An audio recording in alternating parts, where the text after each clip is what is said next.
Hello and welcome to the Connected Yoga Teacher podcast. I'm your host, Shannon Crow. My pronouns are she, her, hers.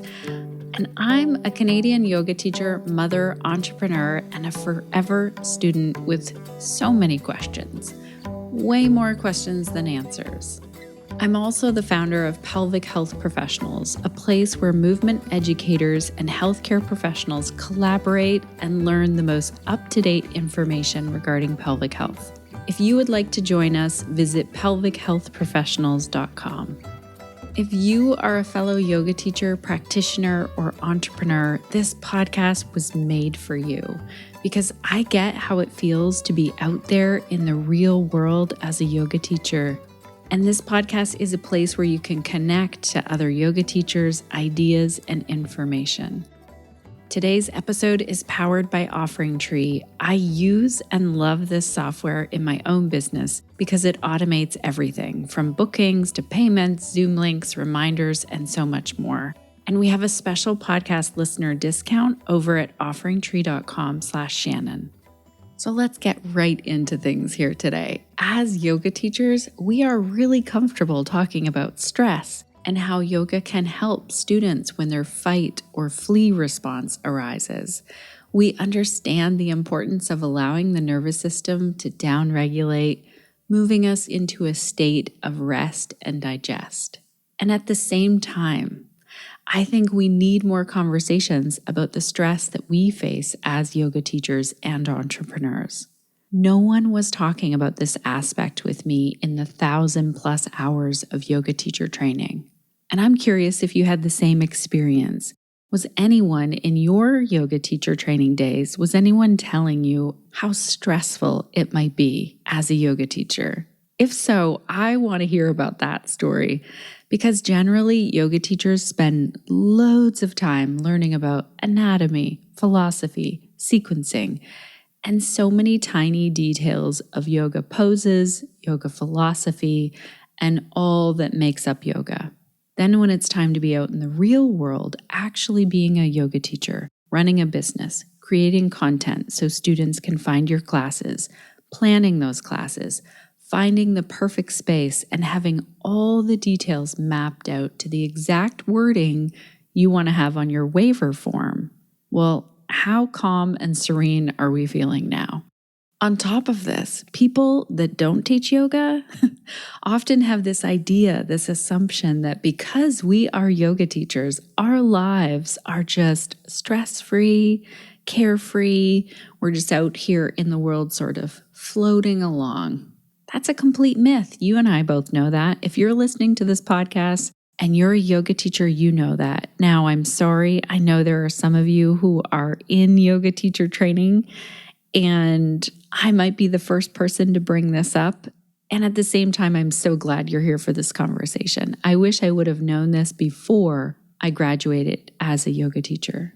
Sarah Garden is here to talk about this with us here on the podcast today. She's been a yoga therapist for over 20 years. She's the director of Bodhi Yoga Therapy and also a full-time pain educator and yoga therapist at the Chronic Pain Clinic in Regina, Saskatchewan, Canada. Sarah brings a wealth of knowledge and experience to our conversation today. Her and her husband Colin manage a yoga studio, so she also knows what that stress can be like. So let's dive in and talk more about why teaching yoga can be so dysregulating to the nervous system and how we can recognize the signs of that happening and what we can do to avoid reaching the final place of burnout if it goes too far. Let's dive in and meet Sarah.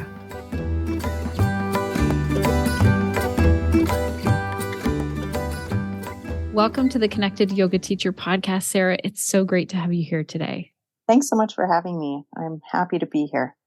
I'm excited that we get to talk about how teaching yoga can actually be really difficult for our nervous system, a bit dysregulating, actually cause more stress. But before we get into that, tell our listeners, if they are not familiar with who you are you and what's the work that you do? So I'm a yoga therapist, and I've been a yoga therapist for over 20 years now. So I work in Regina, Saskatchewan, which for those of you who aren't from Canada will probably not be super familiar with it. We're really kind of in the middle of Canada, just north of North Dakota and Montana. And so it's really like a very sparsely populated province. And I believe I was the first yoga therapist here in the province. So nobody else was doing the work of yoga therapy here when I started. And so it was really a ton of work to kind of get people to know what yoga therapy could do, how it could be beneficial. And then my goal was always to start to integrate it into we have a public healthcare system here in Canada. For those who are not familiar with the Canadian healthcare system. It's run publicly, funded publicly, and my goal was always to integrate it into the public healthcare system. So for the last almost 20 years, my husband Colin Hall and I have owned a yoga studio called Bodhi Yoga here in Regina, and then for the last 2 years, I've been working as an educator and movement therapist, working with nociplastic pain in our chronic pain clinic through our public healthcare system. So, yeah, kind of focused. That's really cool. I did not know that you were possibly the first yoga therapist in Saskatchewan. That's really cool. Yeah, there's still not a whole lot of us out here. It's pretty, like yoga has really kind of expanded here, and there's a lot more studios than when we began, but there's really very little yoga therapy still, and just having people kind of know and understand the difference between being a yoga teacher and being a yoga therapist. That's one of the kind of things that I work really hard on educating folks about, but then also just kind of getting yoga therapy out into the community and making it like financially accessible for people too. In our studio, we've always had a sliding scale and done kind of trades and all kinds of different things to make sure that it was accessible to folks who could really benefit from it, but maybe weren't able to access it financially. But working in the public healthcare system really makes the practice like it's totally covered. So also believe that I'm the first yoga therapist working in our public healthcare system here, teaching yoga therapy exclusively. So, Oh my gosh, that's amazing. I feel like we should do a whole podcast on that at some point, like how it's to been yeah, replicate that. it's been a bit of like, I won't say a bit, a lot of work to kind of get folks to know like how it could be integrated, how it's complementary to kind of more, the standard healthcare model. And so, yeah, like what I'm doing and kind of how I'm doing it, and then working in the pain clinic has been really interesting because it's a interdisciplinary team, and so yeah, how do I fit, and having them understand what I do. And now I'm not only educating in the clinic itself, but I'm actually working outside the clinic in the broader healthcare community in the province to actually educate healthcare practitioners on what chronic pain patients are coming in with, how we can better support them, and if we have situations like acute on chronic pain or chronic pain in a palliative setting, or various different kind of ways that we approach chronic pain in our healthcare setting, how can we better serve our patients in those settings, and what are we working with? So, That's fantastic. Oh, that's yeah. amazing. So you're not new to the yoga world. You know what No. it's like to run a studio, I do. be a teacher, and also, like, I have to say, um, and I hesitate to say this, but I see it, like, in the work that you do, that you're successful at being a yoga teacher and that you're recognized in the healthcare system. I mean, and the work that you're doing is really making an impact. So I know that success can be measured in many different ways, but I just wanna highlight to our listeners that you're not, like, a brand new yoga teacher just saying like, "Oh, this is tough, and I just started."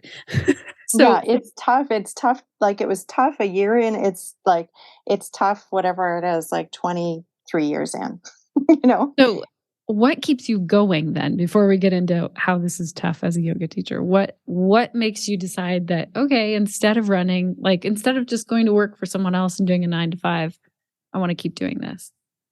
Yeah, it's a good question. I've had my doubts along the way for sure.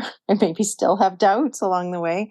I started practicing yoga. I actually started practicing yoga about 30 years ago, and my mom practiced yoga when I was growing up, and I got to kind of watch her, in the 80s and probably in the 70s, though I'm not sure how much of the 70s I actually remember. But in the 70s and the 80s, practicing yoga in our living room or in our bedroom or kind of wherever she could fit it in. And so I went to my first class with her in my early teens. And at that point, I was actually already dealing with chronic pain.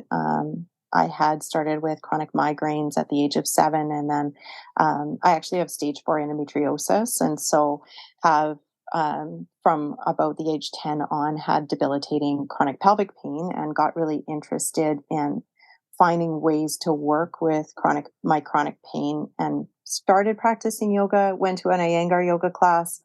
Kind of hated it, not gonna lie. Um, and actually like got a bit injured in the class, and so didn't go back to a class setting till I was like in my early 20s, but really started to notice a significant change from the practice itself. So I practiced from like some really bad books that my mom had lying around from the 70s. And, but I remember a couple of things. So one of the things that I remember was when I was 13 and I took that first Iyengar yoga class, in spite of the fact that there was lots of things that didn't work well for me and that weren't accessible for me, and that the teacher didn't understand that just because I was young and I was mobile and probably in fact hypermobile at the time, that I was actually in a lot of pain, and that even though I looked fine on the outside, I actually wasn't. But that I do remember feeling relaxed for one of the first times I can recall at the age of 13. So that tells me that likely my nervous system at that point was, I say it came preloaded, upregulated. And I'll talk a little bit about that in a bit, what I call like the difference between like a primary and a secondary dysregulator for your nervous system. But I came preloaded with a primary dysregulator. So I was already like upregulated even as a kid. And that's one of the things that kind of fed into that chronic pain cycle. And so when I went to that class, I remember walking away feeling like there's lots I don't like, but there's something to this that I really want to get into, that I really feel like has value in it.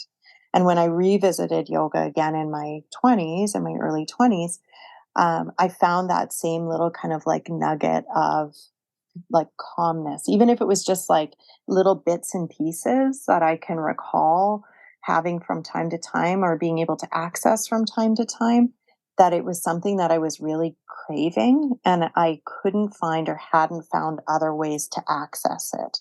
And so that was really, I think, what made me start with it. And I think that honestly is the thing that keeps me with it, that keeps me practicing it, that keeps me wanting to pass it on. It's seeing that the benefits of that and what that has to offer for so many people who are struggling with their own health or even struggling in their own lives, whether that's with their mental health or their physical health or a combination of the two.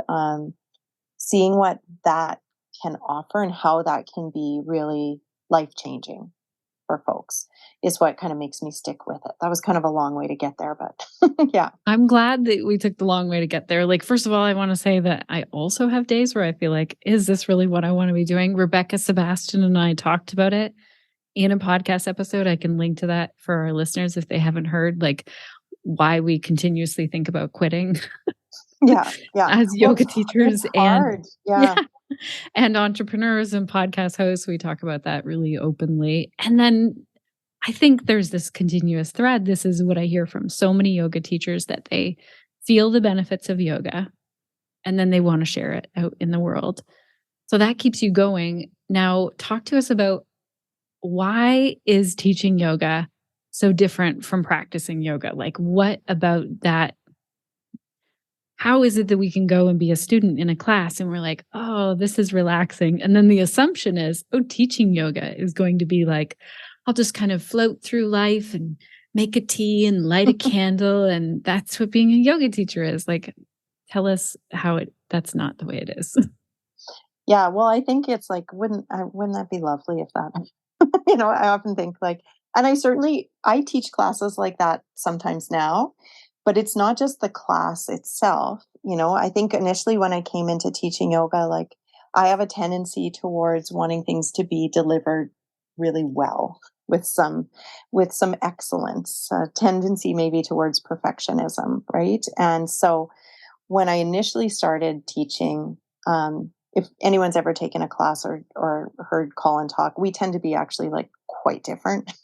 He's like a kind of shoot from the hip guy, and I'm a like over plan. And like, can I plan it again? Can I over plan it? And probably, when we recorded with Yoga International. Um, they certainly gave us that feedback that like my classes were planned down to the minute and his were just like a real wing it, hope for the best sort of approach to things. Oh my gosh, I But love that. That's funny. yeah, but really, um, initially it was like, okay, I have to do all this work around my class. So it's not just like the work that I do going in to teach the class, but it's all this preparation. I want to have, good information for folks. I want to be able to deliver not just the practice itself, though there's a lot of benefit to that, but like why the practice may be beneficial in other areas of your life as you're kind of, what are the kind of therapeutic, applications of this practice. And as somebody who's interested in those, um, it's not just a straightforward like here's your flow and away you go. It's very much like here's the information, here's the practice, but here's the information about this practice. I want you to experience it, and then I also want you to have an understanding of it. And so, there's a lot of work that goes into that and around the edges. And I think Colin would say the same thing too. Even though we have a different approach, he is, and as you can see behind me here, like an avid reader. We both are, avid consumers of information and research, and we're really always trying to keep up on, what's the most current kind of applications of yoga, and historically, like how do we, you know, um, acknowledge and pay heed to this incredibly rich sort of tapestry of practice that comes from a culture that's not our own, right? So all of those sorts of things. So we've got like it's multi-layered, right? And so as you're doing all of these things, you're not necessarily just kind of reaping the benefits of the practice, but you're actually kind of upregulating your system as you prep to teach, and then you're giving through the entire class. So you're also, you're there in service, and service isn't always relaxing. Service is, it requires a lot of you, and so then there's a tendency to kind of upregulate or get us kind of cranked up in our nervous system as we're teaching. And I would say that early on, I did a ton of preparation. I still prepare all the time for classes, and then the teaching itself can be stressful or require a lot from you. And then beyond all of that, the way the yoga industry runs is it's hard to make a living as a yoga teacher. You have to teach a lot. If you're teaching regular classes, you are teaching a lot of classes. It's not just like you can get away with teaching one or two classes a day. Often you're teaching 3, 4, 5 classes a day. I work a 40-hour work week, and then I teach another 10 to 15 hours of classes around that, which is it's a lot.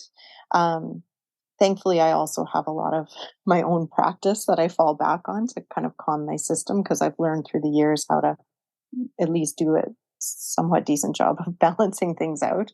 But yeah, and then it's competitive, right? And in a market that's saturated, you're competing with other teachers, and it's not really the ideal situation to be teaching in, where you have to actually market and strategize and try to fill gaps in that market and try to figure all this stuff out. So all of those benefits that you had to downregulate your system initially from practice and through practice, sometimes get really lost in the mix of trying to and the applications of trying to teach it. So what you're saying is we really like need yoga in order to continue to do this. Yeah. Yeah. Well, and then it's hard to fit it in, right? Like, how do you fit in your practice in and around the edges?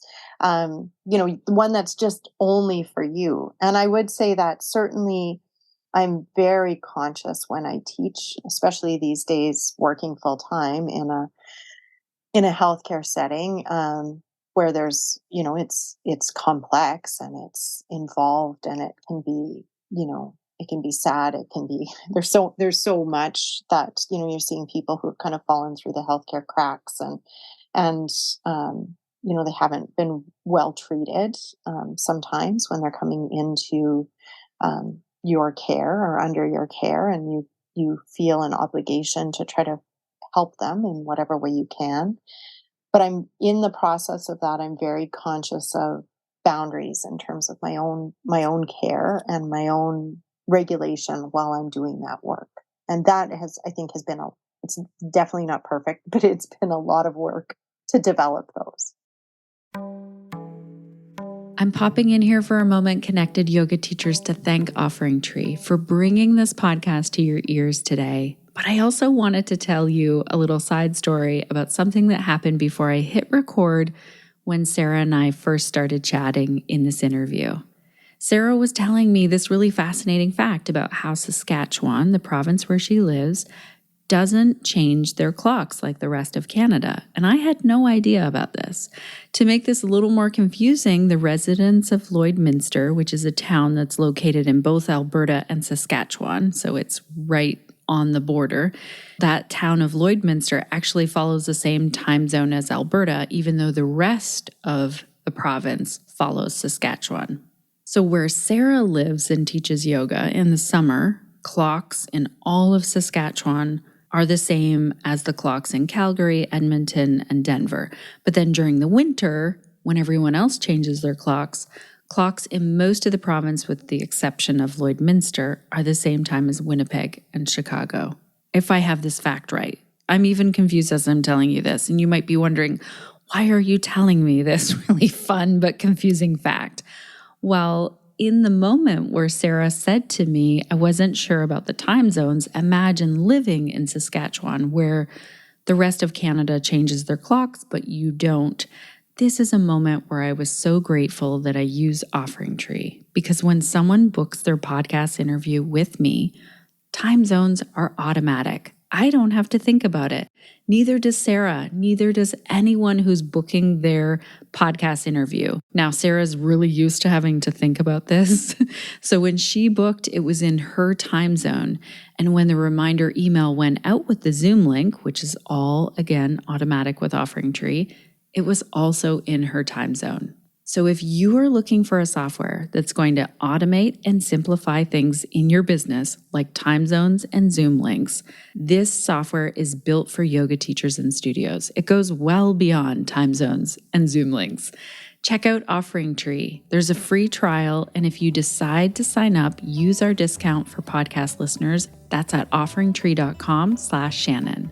Now let's get back into our conversation with Sarah.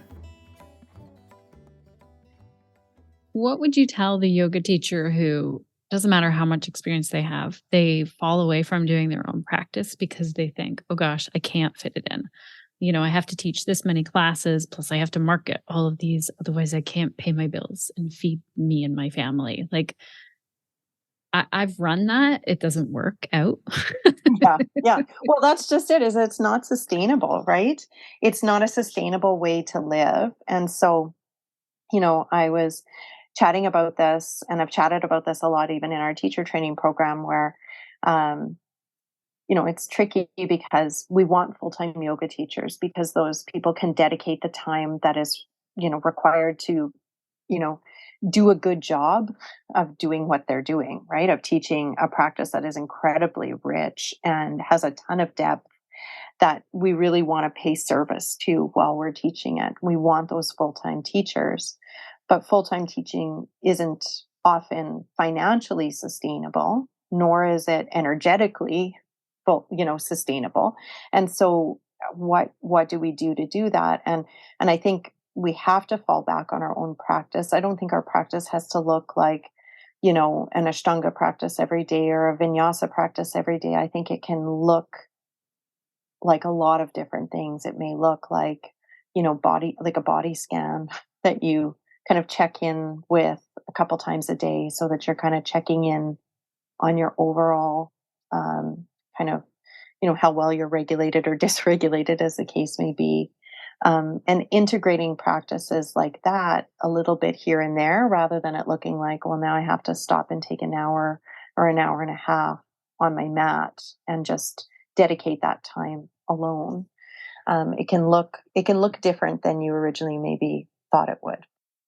What does it look like? So some of our yoga teachers might be listening and thinking, I'm not stressed out. My nervous system is fine because we're pretty good at just saying, like, everything's fine, I'll be fine, or like ignoring the signs. So, what are some of the symptoms of a dysregulated nervous system? Oh, that's a broad one. So like it can look a whole bunch of different ways. And I work a lot with people who come in, chronic pain is a dysregulating, issue. And chronic pain can result from being dysregulated, right? So it's like not only is the pain itself dysregulating, but it can result from coming in with being or from being dysregulated to begin with. And so, when, and I don't know how broad you want me to get on this, but I would say there's a couple of things that we need to kind of pay attention to. And I think there's a couple of people, a certain type of person or a certain issues that we're facing that you may have come in kind of preloaded, dysregulated, right? So you may not even recognize it necessarily when you get into teaching because you may have come in dysregulated to begin with. And yoga may have helped you to do a little bit of regulating, but it may not have done any really like deep regulating, for lack of better description. And so when I talk to folks with pain, I talk about pain or dysregulation in kind of two different avenues. I talk about there being like folks who come in with like a primary dysregulator. And we would say, or the way I would describe it is kind of in a similar way that you can have a primary lymphedema or a secondary lymphedema. And if you have a primary lymphedema, you are kind of born without whether it's like enough lymph nodes or vessels to actually be able to support the load of lymph fluid in your system. So your capacity isn't capable of managing the load. And there's people who are born with, something like ADHD or, bipolar disorder, or they come in with on the autism spectrum. There's this variety of things that we can come kind of preloaded with that I would say are primary dysregulators that we're already when we come into our bodies, we're coming into a system that is prone to dysregulation. That that's its setting. Comes preloaded that way. And then there's certainly folks who can have a secondary dysregulating experience. So whether that is a trauma experience, and I don't know if this language exists anywhere else. This is just how I describe it because I've worked a lot with lymphedema. So I like to think of it this way. It kind of gives people a framework to think about it. So that secondary dysregulating, it could be something like pain. It could be something like having a PTSD or CPTSD. It could be, any variety of different experiences that we've had that have kind of made us feel unsafe in our bodies, and so or in our minds as well, right? It's not just body exclusive. Those things I joke and call it the bind because they don't exist without the one doesn't exist really without the other. Um, so so when we look at it, that could be anything from, having chronic tension patterns. It could be from having, I'll explain it to students as having slippery or sticky thoughts. That can be, a sign that you're dysregulated, that your thoughts are really fast. They're moving very quickly. Or that they're really sticky and repetitive. You're having that kind of like those repeat thoughts that are coming up over and over again. It could be that you have anxiety or depression, right? Or you swing back and forth. Um, we're looking for those things that kind of find us in that fight, flight, sort of freeze nervous system, right? So we could look at it being um, that we are having a hard time connecting socially with people around us, right? That we're feeling really defensive and we're assuming the worst in people.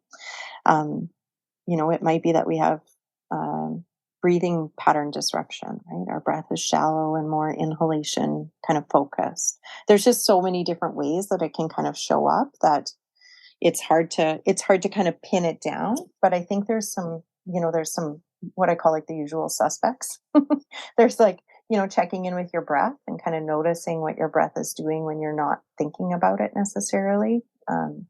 Checking in with body tension patterns is a really nice way to kind of, you know, notice if you're feeling dysregulated. Checking in with your emotional regulation. So, like, are you quick to shift from like being angry, or quick to become angry, or quick to become sad, or quick to become happy, and you're kind of swinging all over the map? And then those thought patterns too. So those kind of are my usual suspects that are most obvious to folks.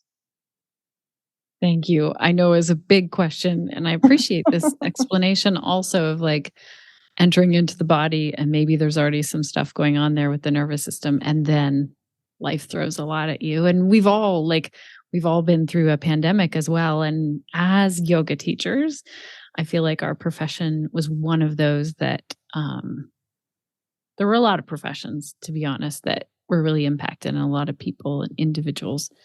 Um, and that's something else that got added in terms of like a collective trauma, a collective. So I For also sure. want to say, and I'd love to hear your thoughts on this. I feel like there are times when, so I am very open that I go to like therapy every quarter at least, just for Yeah. like maintenance, Yeah. like a car. I got to go today, and I'm so privileged and grateful that I get to do that. And there are times when I'll go to my therapy appointment and I think everything's fine. And and I'm not saying that my therapist is like being like, no, Digging, everything's not digging, fine. digging to find all the things that are wrong. Yeah. Like I'll give one example. I had gone through our family had a lot of grief, and I was out in my garden all the time, which I love doing, and I was listening to audiobooks, and but I went into my appointment feeling like not really there. Like, Mm. and she said to me, Shannon, you need to be in more social situations. Like that's your go-to. And you've just been hanging out with your plants Yeah. and an audiobook, like completely pulling away from society. And like there were reasons why I was doing it. But I just want to highlight here, and I'd love to hear your thoughts on this, that we can't always tell when we're dysregulated. No. Well, and that's one of the things that I love about teaching is like giving people self-awareness tools, right? And that's really what we initially start, and I think that was one of the things that attracted me to yoga was it's like, oh, you mean I can check in? I can check in, and I'm have found over the years of practice that it is surprising how many layers of dysregulation you can kind of uncover, or strategies like coping strategies that have been successful in the past to kind of help you survive and were effective at the time that then no longer become effective as you move along. Um, but that there's kind of layers of it, and we're not always going to have awareness of it, so it's nice. That's what community is for, right? Community, whether that's you're going into therapies or you have people who are going to be honest with you to kind of reflect back things that maybe actions that you're doing or things that you're doing, that maybe are kind of showing up as a result of your dysregulation, or as a result of coping strategies that are maybe not the healthiest, and that we could kind of adapt or adjust to be more beneficial for us. And I don't think that there's like this destination of like being perfectly regulated. It is like, just like, when people are like, find balance between your work life, and it's like, no, it's a balancing act. It is, you are it's part of the practice of that, of self-awareness, right? Is like having a greater and a deeper and deeper understanding of kind of what you do and how you do it in the world and in your body and in your mind, and kind of getting that opportunity to kind of self-reflect and then find out, what do I need? So if this is showing up, and then you just kind of get curious, about like what happens when I do this. What happens when I and sometimes you learn the hard way where it's like, what happens when I teach 10 classes a day and I don't actually, do any self-care practices and self-regulating practices? It happens because of necessity, because you're trying to survive. Um, but I think then we can use those experiences to inform how to better integrate regulating practices into our daily routine. So, say we have to do that as a part of our survival. How can I integrate regulation, self regulation into my teaching? And so, there's lots of things you can do, whether it's like working on breathing practices and integrating them for students so that you can also participate, right? Because I'm going to say that just about everybody needs down regulating breathing practices as long as it's not triggering for them in one way or another. Like breath work can be one of the best strategies to include. I really integrated slower speaking more slowly, you know, into my practice, where it's like if I can pause and speak more slowly in my teaching practice, then my system can stay more regulated through teaching, right?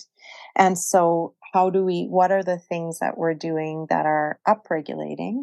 Maybe we're rushing from class to class and we don't actually pause and take some breaths and calm in between things. Maybe we're you know, talking to students for 20 minutes or a half an hour after every class. And we need to put better boundaries up about what we have to give that particular day. And I think a lot of us are kind of helpers. And so want to do that.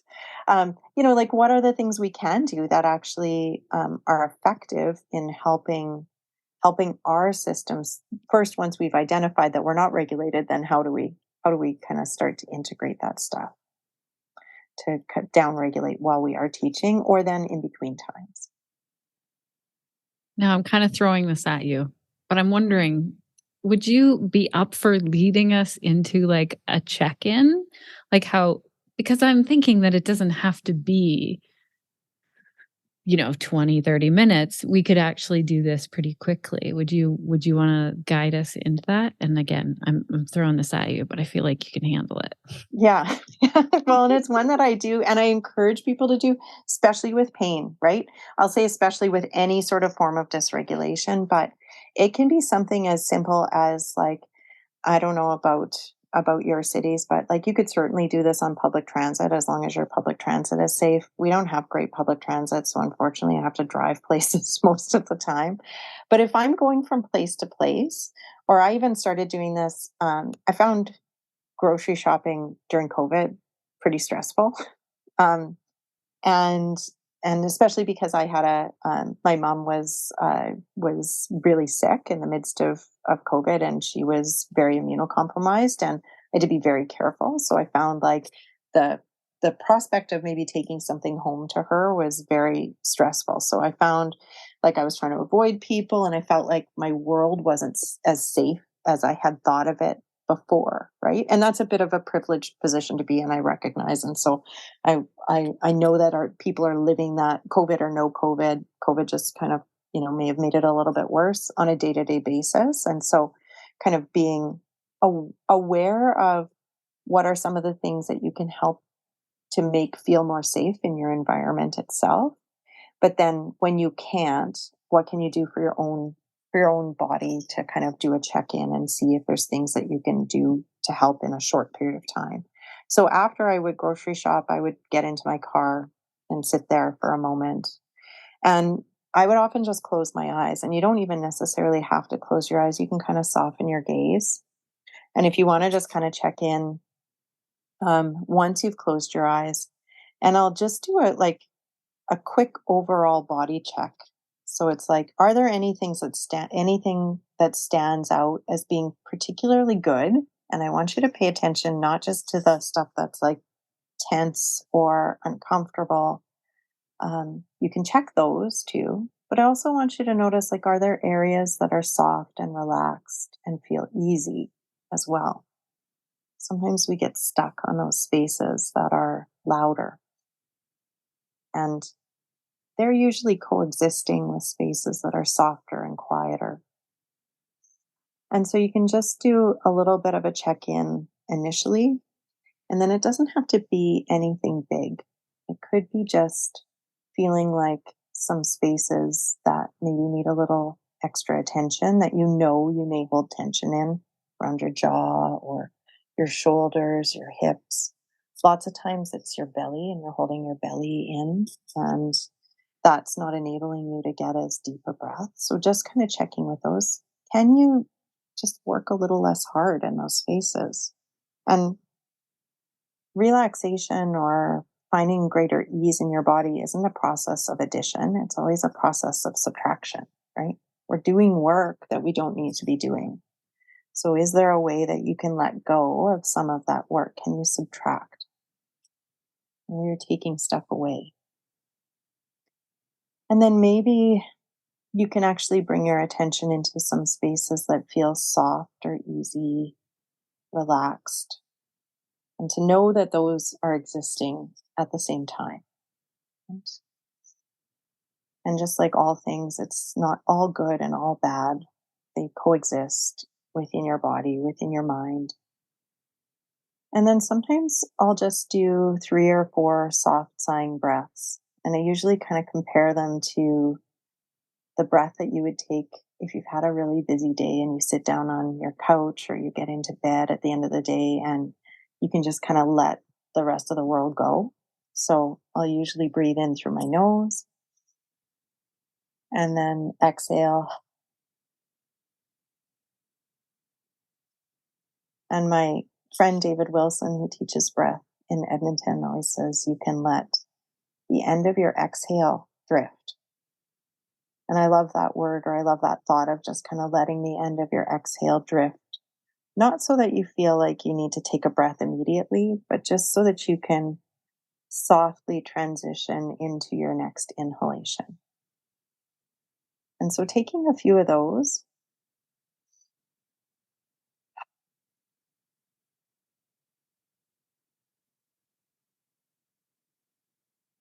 and then just, kind of opening your eyes back up if you close them, or kind of coming back into whatever's happening right now. And like on the outside of your body, exteroceptively, but keeping that sense of, whatever work you've let go of, you can kind of continue to let go of that. And so it Thank you doesn't. so much for this. I feel like I'm in a different room now. Yeah, it's just like I think people have this idea that the practice has to be something big. It has to be, you know, not like on your mat and happening in a yoga studio or in your, quiet space and in your living room or your, a room that's away from your children or whatever it happens to be, whatever the chaos of your life, it's like you have to tuck yourself away from it. And certainly that's the easiest space to start in, right? If you're wanting to access it, those are the easiest spaces to start in. That's when a yoga studio or a yoga class can be really beneficial. But the real gold happens in how you integrate it into your daily living, right? What are you doing out in the world? How conscious are you of, how you interact with the world, but then how you interact inside your own, as my son used to say, your whole self. He'd be sad. I'd be like, "How you doing, buddy?" He'd be like, "I'm sad, Mom. It's my whole self." So Mhm. I've taken that one and run with it because it's so good. It is. It's like, how are you feeling in your whole self, right?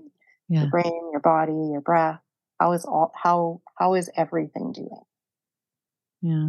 This is amazing. I'm so glad that we chatted about this. I feel like we could keep chatting about this as many other things. If our listeners are like, I have more questions, they can post them in our show notes of this episode down in the comments. And we can just invite you back to chat. Because I feel like Colin's been on the podcast more than you. And so it's only fair then that we invite you. Well, I should say he talks more than me, but that's not always the case. We can say whatever. He's not here He's today. not here. He's teaching. He's off teaching. He'd have to listen all the way to the end to hear that. So tell our listeners how they can connect with you, whether that's through your studio or online. Yeah, so if you want to email me, I'm always happy to answer questions via email. My email address is sarah@bodhitreeyoga.com, and that's Sarah with an H, and Bodhi, Bodhi, treeyoga.com.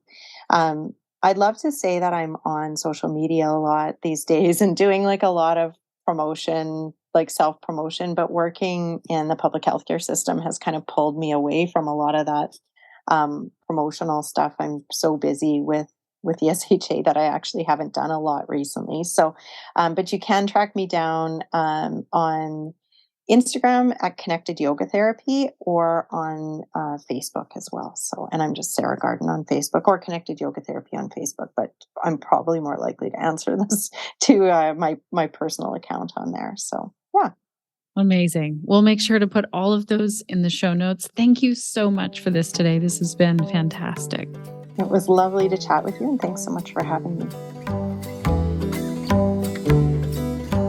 Oh my goodness. Thank you so much, Sarah, for coming on the podcast and talking about this. I think it's super important that we are normalizing that being an entrepreneur and being a yoga teacher, possibly a yoga studio owner or yoga studio manager, these are high stress roles, even though one of our main jobs is to help other people decrease their stress. It was so fun to connect with Sarah. We've connected with her husband, Colin, numerous times on the podcast. And I was just thrilled to connect with Sarah. And you better believe that we are going to collaborate and work on some future things because her and I both really love to talk about pelvic health and pain science, and just keep an eye out because we have an idea for a collaboration that's going to be amazing. I also wanted to say to you, dear listener, thank you for being here, for listening to today's episode, because you might be thinking, well, you know what? I know what the stress of teaching yoga is like. I don't know if I need to listen to a whole podcast on this.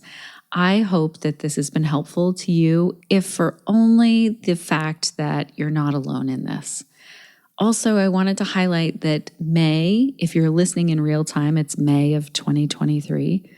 May is Mental Health Awareness Month, and that is why I was really excited to put some episodes together where we really talked about the challenges that yoga teachers can face and to offer some other suggestions on how to deal with those challenges, some other ideas that are out there. And many of you have said that you have loved the last couple of episodes. So I'm going to link to those in the show notes. I'll definitely also link to how you can connect with Sarah further if you'd like to follow her work.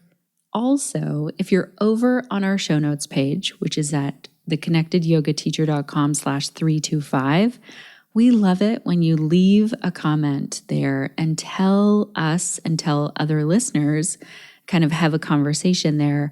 Tell us, what did you learn in this episode? What did you take away? What are your follow-up questions? Or what were some things that maybe you have a different experience with? We'd love to hear your feedback in those comments. That's over at theconnectedyogateacher.com/325.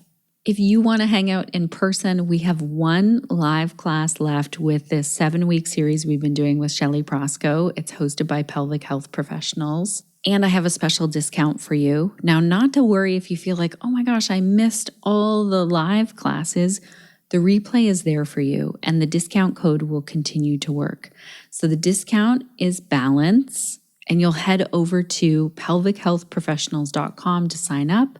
Look under yoga, click on Balance Flow Yoga, and that is how you sign up. Another little insider tip is to sign up for the entire Pelvic Health Professional membership, because that not only gets you access to this 7-week series, but I also did a 6-week series, and you get to access everything in the library for that monthly membership. And you can sign up whenever you'd like, and you can cancel your membership whenever you would like. So you can sign up, jump in, learn, take all the information in, join our live calls, really connect with other pelvic health professionals in there. And once you feel like, okay, that's enough, I've learned enough, then you can also leave the membership. No questions asked. Next week on the podcast, I think I'm going to be talking about confidence. Listen to how confident that plan is. I think that it's really time that we talk about confidence as yoga teachers. I think it would be a nice way to close out the month of May. I am coming from a place of like when I first started teaching yoga, my confidence was very low. There's no way that I would have had a podcast where I'm talking to thousands of yoga teachers every week.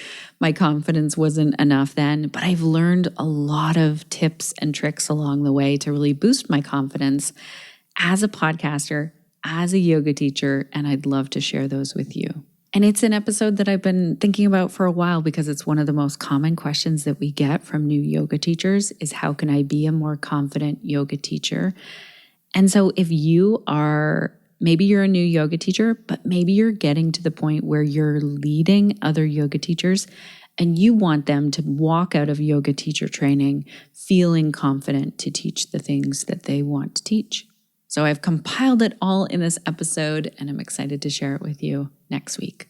Thank you to our amazing team over here, Suzanne, Crunch, and Sinead, for all the work that makes today's podcast possible. Thank you to the people who originally lived on this land where the podcast is recorded, the Anishinaabe, Odawa, and Mississauga people. It is important to me that I continue to learn about the land that I live on, the Indigenous people who cared for it for so long, and then the history and culture of my settler and immigrant ancestors who came to live on this land. As usual, I want to say a huge thank you to you for having a listen all the way to the end of this podcast. And I also want to leave you with a question.